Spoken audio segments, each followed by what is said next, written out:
Hi everyone, welcome to another video. So we've got a double review this week, issue 29 and 30.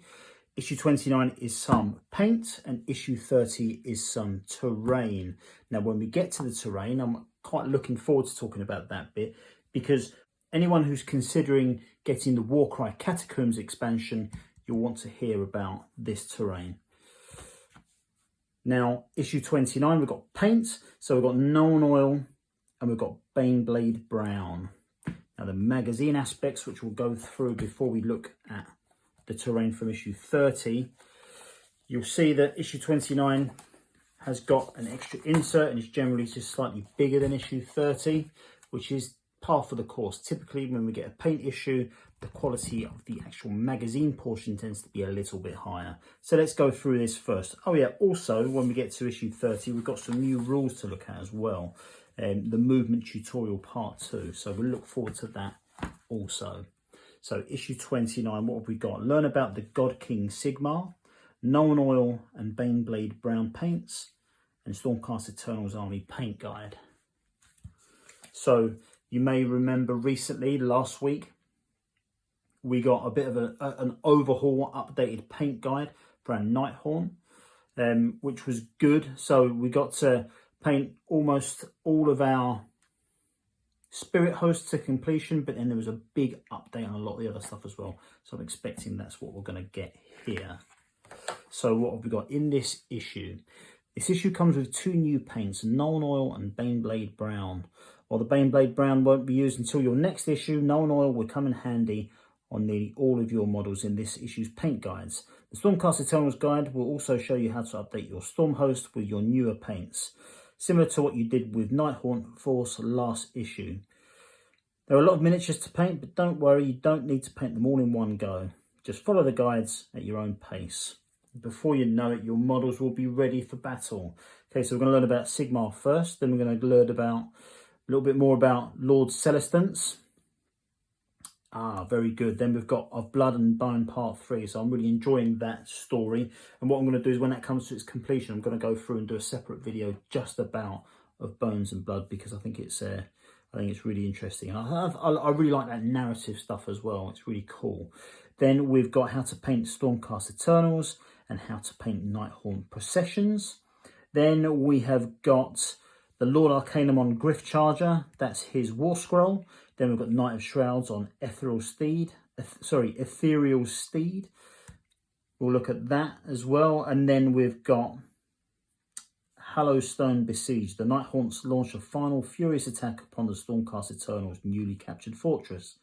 Lord Arcanum must hold the line. Okay, so Sigmar. Sigmar, the God King, is the ruler of Azir and the most powerful of humanity's gods. He is the eternal enemy of the dark gods of chaos.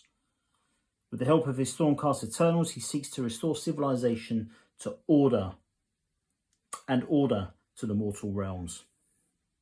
Few mortals experience the honour of standing before the God King, but those who do so tremble in awe. The God King is a stern and foreboding figure, clad in gleaming armour of pure Sigmarite. His voice booms like rolling thunder, and his gaze pierces the soul.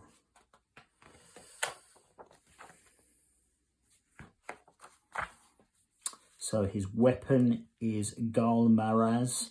Galmaraz is Sigmar's warhammer. With this weapon in his hand, Sigmar has never been bested in combat.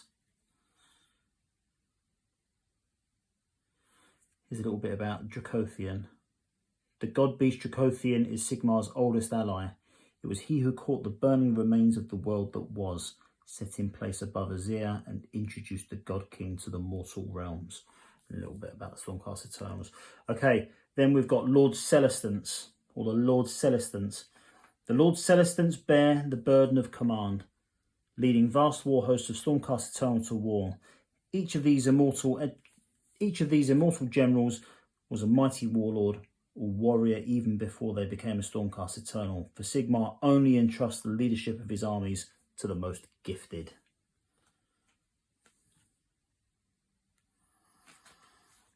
They carry sword and hammer for a double whammy.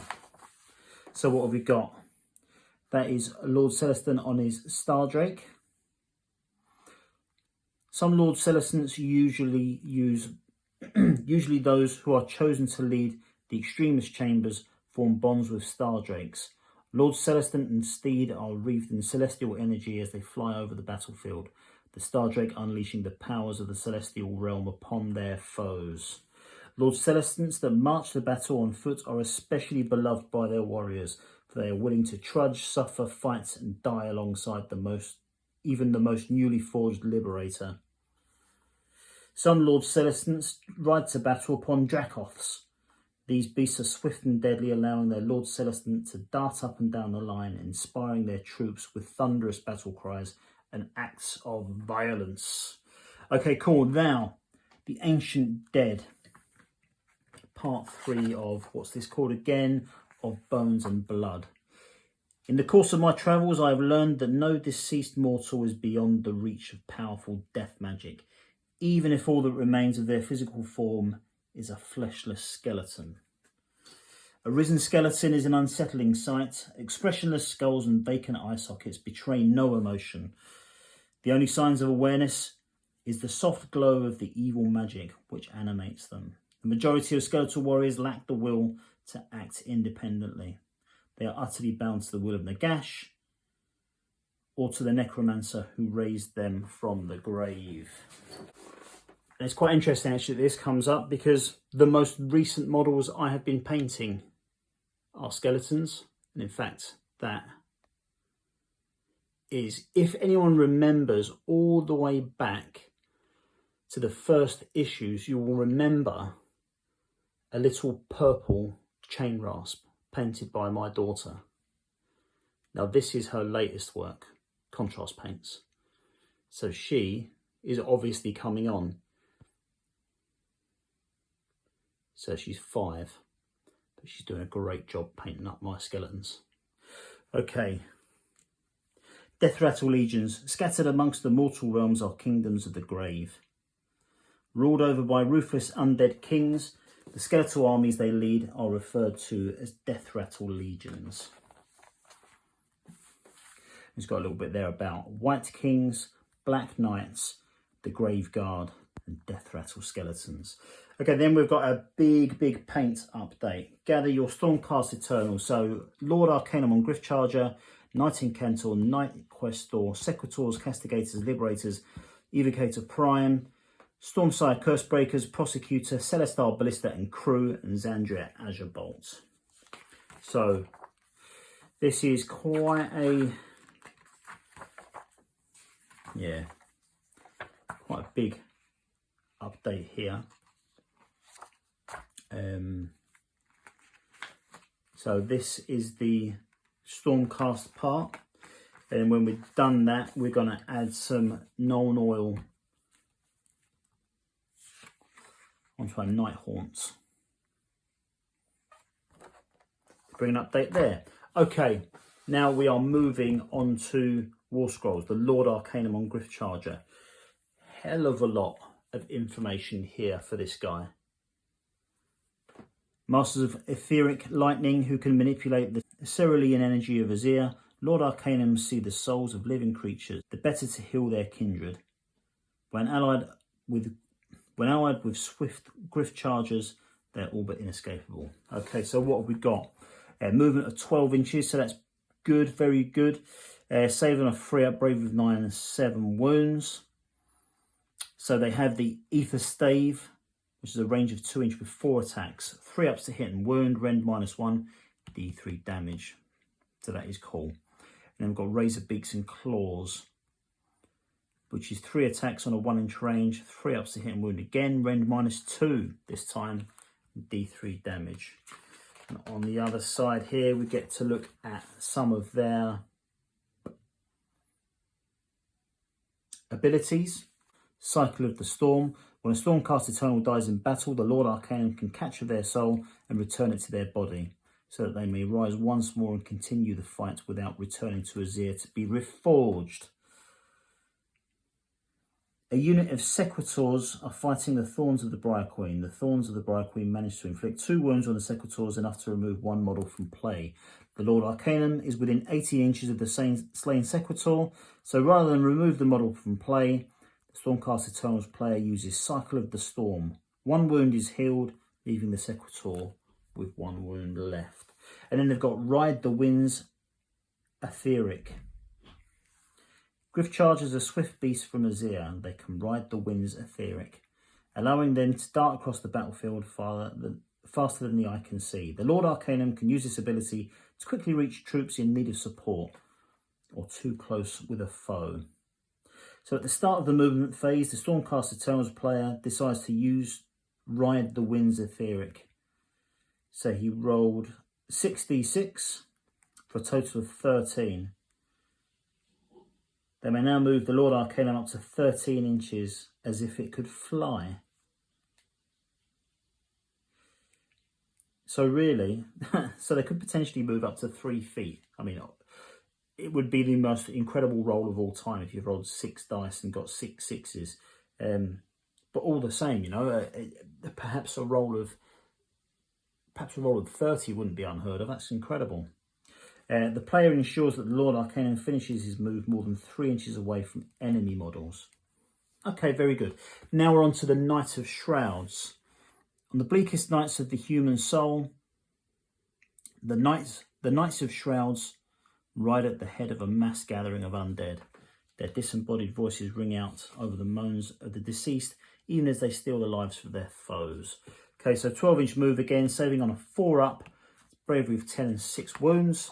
So they are not the equal of the Lord Arcanum by any stretch. They move the same, but they have got a higher save. They have got a bravery of 10 against 9. They have one less wound.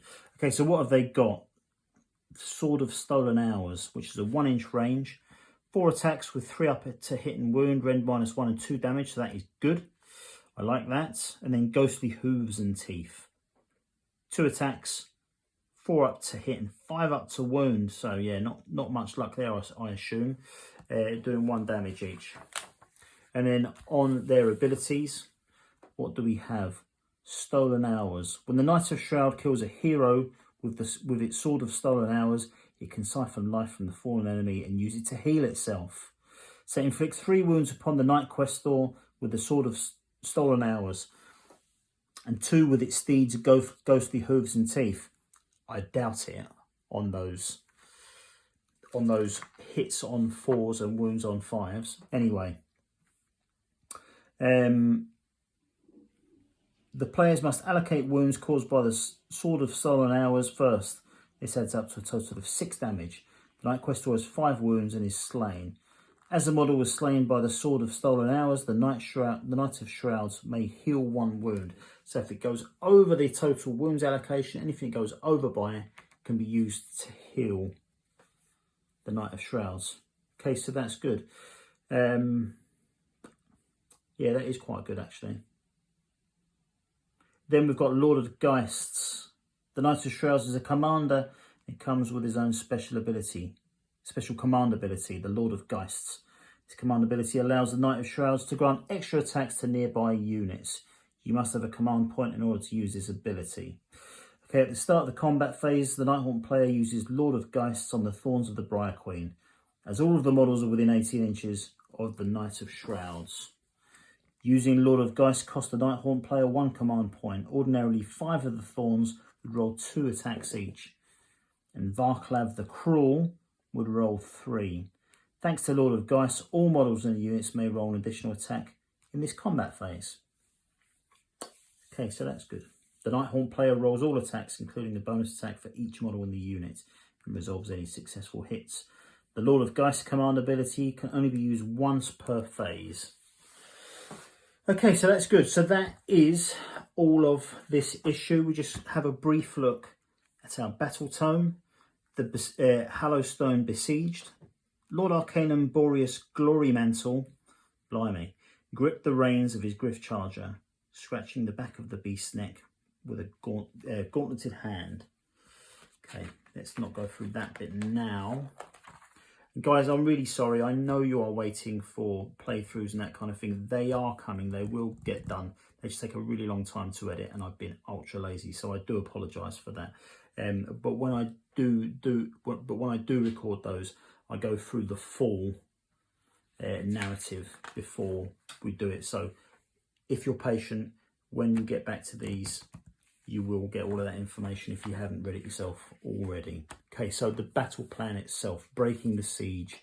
The armies that we've got is the Knight of Shrouds, the Dreadblade Harrow, 15 Chain Rasps and 4 Glaive Wraith Stalkers, up against the Lord Arcanum, 5 Secretors, 4 Liberators and 1 Prosecutor.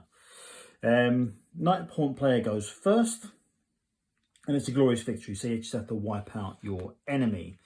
Okay, we also have this to go through, which we'll go through in a sec. Well, let's go through this now, actually. The Forces of Chaos. So we got one of these very recently, but it was the Forces of Death. So we're at Chaos now. The Age of Chaos may have ended, but the forces of the Dark Gods continue to swirl. They will not stop until the mortal realms belong to the Dark Gods. There's Archaon looking amazing. Let's open this up and have a look. I love the Archaon model. It's just so expensive, you know. But yeah, I really love it. Okay, so we've got a bit about the Slaves to Darkness here. Slaves to Darkness is my army for Age of Sigmar. That is who I play. Those mortals who throw in their lot with the Dark Gods are referred to as Slaves to Darkness. All manner of mortals have been tempted down the path of damnation, from savage tribes people desperate to prove themselves in battle to arrogant wizards hungry for arcane power. The armies of chaos are never short of such mortal recruits, for the powers offered by the Dark Gods are tempting indeed. Clad in armour wrought from fire-blackened hellish iron and wielding cruel rune-marked blades, the Slaves to Darkness spread war across the mortal realms. A bit more about the Everchosen, who's part of the Slaves to Darkness. The Everchosen are the kind of elites. They are the arse kickers. Okay, then we've got a couple of the bad dudes here. So we've got Cygors, which is basically a Cyclops Minotaur. Dragon Ogres stampede across their foes in vast herds, led by mighty Dragon Ogre Shaggoths. And so these are the Beasts of Chaos. And then you've got a Skaven one here, Vermin Lords. They look pretty amazing as well. We've got a bit about chaotic elite alliances as well. So chaos is obviously split amongst the different chaos gods, but there's crossovers, especially with the Slaves to Darkness. You know, you can build your Slaves to Darkness and play them leaning with certain chaos gods. So that's pretty interesting. But chaotic alliances, just as the Dark Gods themselves despise each other, the armies of chaos rarely see eye to eye. They will, however, form temporary alliances in order to further their own goals or defeat a more powerful foe. For example, when faced with a gleaming army of mighty Stormcast Eternals, the Beasts of Chaos may find the cunning trickery and lethal war machines of the Skaven complement their furious savagery and join forces with the devious Ratmen. These arrangements are only for convenience and rarely last longer than a single battle. As soon as the battle is won, these supposed allies are as likely to turn on each other as stay united. Okay, so that's interesting. So, Beasts of Chaos fighting along Skaven. Very cool. And then we've got the Chaos here. So, this is a Bloodthirster. Really impressive model from the Blades of Khorne. And then we have got, this is a Lord of Change from Tzeentch. This is the Maggotkin of Nurgle. They're filthy. And then Hedonites of Slaanesh. So very good. I'm a big fan of everything Chaos as well. That is good. I've actually got a t-shirt that's got the Chaos mark on it. Let's see if we can find it here. I don't know if you can see on there, but those things on the corners, that is like the symbol of Chaos. Similar to what's up here as well. Now I've got a t-shirt with that on, and whenever I wear it, my daughter loves to ask me why I've got a snowflake on my t-shirt. Yes. Okay, so what have we got next? So coming up right this minute, we've got our second Azerite Ruin. And then in issue 31, we've got a Lord Exorcist. which looks awesome. But let's take a look at issue 30 now. So we've got Azurite Ruin, Discover Tzeentch, God of Change, and the Movement Tutorial Part 2. So in this issue, your Ruin City grows with this issue, as it comes with your second Azurite Ruin. This ruin is quite a bit different from your first, with lots of metallic details for you to paint. This issue's paint guide will show you how to do just that, and it will show you how to update your previous ruin with new colours. When you're done, you'll have an amazing looking battlefield to fight your games on. Speaking of which, this issue comes with your next section of the core rules and a movement tutorial. After reading and filing them away, this is an exciting battle plan for you to play with your ruins. There is an exciting battle plan for you to play with your ruins. Okay, great. So what have we got? We've got part 5 of 1,000 Storms. We've got a little bit about Tzeentch, the Change of Ways. And then we've got battles number 6, the Labyrinth, Witchfire and Warp Flame. Night Questor, Wyland Lightbearer enters the Silver Tower, contends with the many dangers that lie within. Then we've got a build guide for the Azurite Ruin, which is very interesting.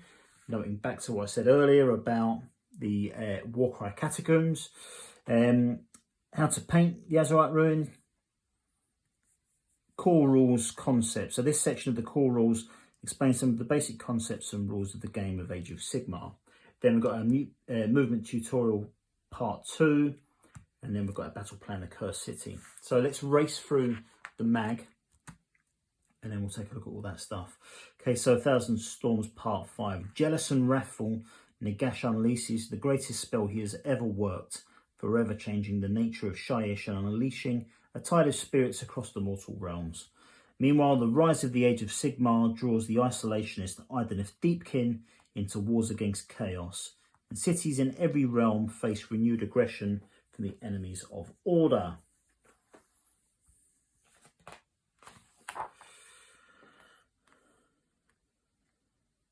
It's got a little bit about a Khorne bloodbound war horde called the Skullfiend Tribe.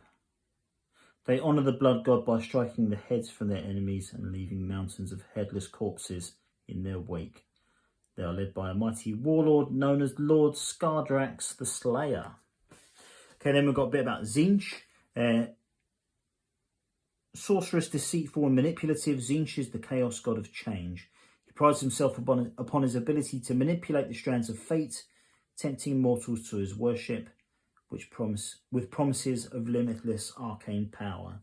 His followers are everywhere, hiding in the shadows, working to advance his endless plans. Loads of stuff about Tzeentch. Then we've got battles number 6, the Labyrinth, Witchfire and Warp Flame. Wyland Lightbearer steps forward, emerging from the metallic doorway to the top of a set of stone steps. In front of him was a vast hall, the ceiling so high it was barely visible. The walls of the colossal chamber ran with molten metal. It dripped slowly to the floor, forming a lake of shimmering, iridescent liquid that radiated intense heat. So Wyland Lightbearer, So he's there to banish the cruel gaunt summoner who makes the vast structure his home. So yeah, so this is just about the Silver Tower Warhammer Quest game. Okay, now how to build Azurite Ruin. So I've mentioned on numerous previous issues that these sprues are from the Warcry starter box that came out last year. And I thought it was the same terrain, but it's not. It's built differently. But what I noticed today is when I'd made this up, I thought I'd go back and check the Warcry Catacombs, video or the information that's on Warhammer Community. And although this is recycled sprues from the starter box, the Catacomb stuff is built in the same way as we've got for Mortal Realms. So anyone who's got the original starter set and was worried about duplicating some of the terrain with Catacombs, you won't. You'll be getting this, of course, you'll be duplicating it with what you got from Mortal Realms, but you won't be duplicating what you got from that original starter set. Now, I know that some of you have been on the lookout for the Warcry original starter set for a long time, but it is gold dust, and if you can find it, it's usually ridiculously expensive. So what you'll be able to do is if you decide to buy in for Warcry Catacombs, you will already have this and the other small building from the Azerite ruins. So you can then take those sprues that you get from that box and make it up with the original template, sorry, with the original instructions from the first starter set. You'll be able to find that online. So if you have already got this stuff and you're getting that, you can build it a different way. If you've already got the first starter set, guess what? You've already got half the terrain from Catacombs. And I thought it was worth mentioning to say that it is different. So there you go. Sorry, it is different from the starter set. So there you go. The other interesting thing about this particular sprue, and I noticed it when I got it with Warcry, is that the connection points on the sprue are really thick. So it is really tough going cutting these off the sprues. So for example, I used these today, and it really caused, you know, the foam here to actually unstick itself from the clippers. So yeah, tough going. I'll stop complaining about that now. Anyway, okay, so that is that. Then we've got our paint guide for this. And so we get so this week we're using the Baneblade Brown that we got from the issue that I just reviewed a minute ago. So what have we got? Corex White all over, Agrax Earthshade all over, dry brush of Corex White all over, lead belch on the metal details, dry brush of Stormhost Silver, painting all the wood in Dryad Bark, and then Nuln oiling it, and then dry brushing it with our Baneblade Brown. And it does give a good effect on there as well. Right, okay, update to the core rules. The core rules explain how to play games of Warhammer Age of Sigmar. Your playthroughs and reference sheets are based upon these, but here they are explained in depth. This section covers basic concepts. More core rules sections come in other issues of Mortal Realms. Okay, so it explains what battle plans are. We know what they are because we get one at the end of each issue at the moment. We know what war scrolls are. There's none in this issue. But again, we are getting them slowly but surely as we collect issues. We know what our armies are. We know what a unit is. So if we've got a group of Stormcast Eternals and they're all fighting together and you roll their dice together, that is a unit.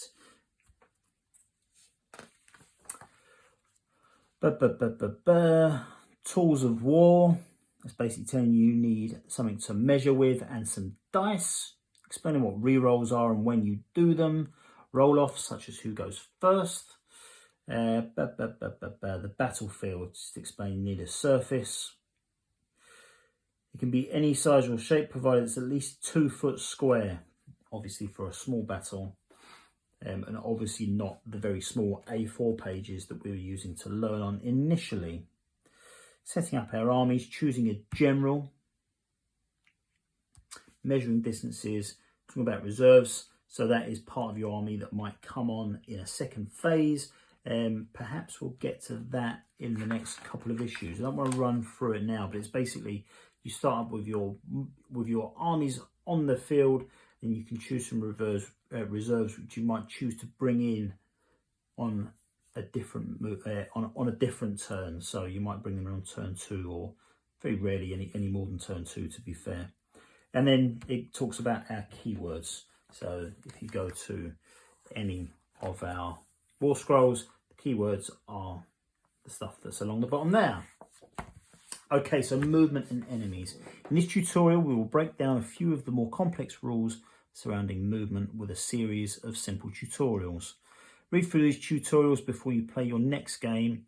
You can also consult this tutorial as a reference when you play. Okay, enemy units. All moves made in the movement phase are known as normal moves. When you make a normal move for a model, no part of the move can be within 3 inches of an enemy unit at any point during the move. When moving your models, use a range ruler or tape measure to ensure they remain more than 3 inches away. So you can't move to within 3 inches. That is obviously different from what we've played previously, the way we've gone, especially with that smaller battle mat that I mentioned. We've just been moving almost to base contact with the enemy. So this is something different. You have to be outside of 3 inches, because that's when, if you want to move in closer, that's when you do your charge. Also, units also move during the charge phase and combat phase. In these phases, different movement rules apply. For example, a unit may move within 3 inches of an enemy whilst making its charge. Same applies for piling moves and many other abilities that allow movement during the combat phase. Always check the rule in question if you are not sure. So you can see quite clearly there's the Liberator there. Chain Rasper's moved, but he's just outside of 3 inches. If he wants to move in, he can do it on his charge, or if it's exactly 3 inches, I believe he can pile in when we get to the fight phase. Okay, then we've got retreat moves. Occasionally you may wish to withdraw a unit from combat. You can do this by making a retreat move during the movement phase. When retreating, models may move within 3 inches of enemy When retreating, models may move within 3 inches of enemy models, but it must still end their move more than 3 inches from all enemy. Must end their move more than 3 inches from all enemy models. If you retreat, you can't shoot and you can't charge. And then it's got a bit about special movement here. In the tutorials, we explain how to make use of the running rule to make. In these tutorials, we explain how to make use of the running rule to move your units across the battlefield swiftly. We also explain how flying units move over enemy units. This will be of particular use to Nighthaunt players, as their units have the ability to fly. Have the fly ability. Okay, so running units. Whenever you pick a unit, right? Okay, so running units. The Stormcast Eternals player decides to run the Liberator. They roll a single dice, getting a 4. The Liberator's move characteristic is 5, so they add 4 for a total of 9.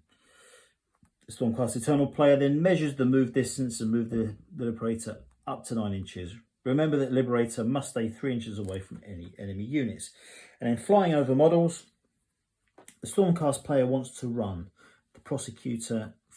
The Stormcast player wants to run the Prosecutor forwards, but the chain rasps are in its path. The Prosecutor can fly, so it may pass directly over the chain rasps, ignoring vertical distance when doing so. The Stormcast player makes sure that the Prosecutor finishes its move more than 3 inches from enemy models. Okay, so that's good. And then we've got this week's battle plan, the Cursed City. And then we've got, obviously, our terrain. 3-dimensional terrain pieces can bring the battlefield to life. They also provide extra tactical elements to your games, as models can hide behind, move over, and move around them. Look at the map below to see where to place your new terrain models. So up here. Is that right? Yeah, that's our new piece there. So who have we got? So obviously now you can look at this map that's here. And our Stormcast Eternal. Our Stormcast Eternals have now got some terrain down their end as well. So what have we got? We've got the Briar Queen and the Thorns, 4 Grimghast Reapers, a Lord Executioner, and 9 Glaive Wraiths. Up against Xandria Azure Bolt, 3 Evocators, 4 Liberators, and 3 Castigators. Stormcast go first, and it's a glorious battle. So the first to wipe out their opponent. Okay, so good. That is very, very good. And then finally, and we'll have a look at the terrain again just in a second, but let's finally just have a look to see what we've got coming up in the next 2 issues. Now, we saw last week that we've got a Lord Exorcist on its way with issue 31. And in issue 32, I'm assuming we'll get 1 sprue of the Citadel Skulls. I'm not exactly sure what we'll be told to do with it. I hope we're not told to just chuck it on a base like that. But yeah, basically it's just a small sprue that is full of skulls. But it is still pretty cool. It is still pretty cool. So let's have another quick look at our terrain this week. So I am a big fan of this terrain set. And I am very pleased that we've got it different from that Warcry starter set, even though I now know it will be duplicated in Catacombs. But it is nice stuff. I do like it. So that's it for this week. Thanks very much for watching as usual, guys. I've noticed that recently the viewing of this particular range of videos is going down. I don't know if that's whether people are losing interest in the Mortal Realms, or maybe it's something I'm doing. Maybe I'm not engaging in the videos that well. But yeah, if you've got any comments or anything to say on that, please, I'm very interested to hear them. But yeah, as usual, thanks very much for watching, and I'll catch you later.